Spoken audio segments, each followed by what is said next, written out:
नमस्कार, मी ॲडव्होकेट राणी सोनवणे। मी आज नोटरी संदर्भातच अजून एक नवीन व्हिडिओ घेऊन आपल्यासमोर आलेली आहे।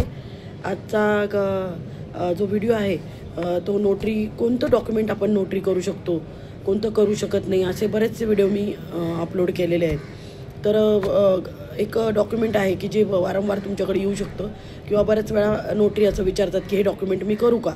कालच मला एका माझ्या मैत्रिणीचा फोन आला होता की तिच्याकडे ते रिलीज डीड आलं होतं। ते एका फ्लॅटचं ते रिलीज डीड होतं आणि ते रिलीज डीड तिला करता एक फ्लॅटचं रिलीज डीड होतं की एक व्यक्ती आहे ती फ्लॅटवरचा हक्क सोडत होती आणि ते नोटरी करायचं होतं। तर तिने मला ते विचारलं की ते डॉक्युमेंट ती नोटरी करू शकत होती। तर मी तिला सांगितलं की रिलीज डीड नोटरी आपण करू शकत नाही।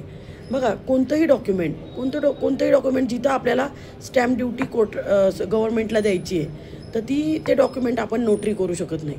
आणि एखाद्या फ्लॅटवरचा हक्क जर सोडत असेल ती रिलीज डीड हक्क सोडपत्र आहे तर ते हक्क सोडपत्र रजिस्टर करणं गरजेचं आहे, कारण नोटरीनी करून ते हक्क सोडपत्र व्हॅलिड होणार नाही आहे। त्यामुळं रिलीज डीड जे आहे ते नोटरी आपण करू शकत नाही। त्यामुळं हा व्हिडिओ मी बनवला होता।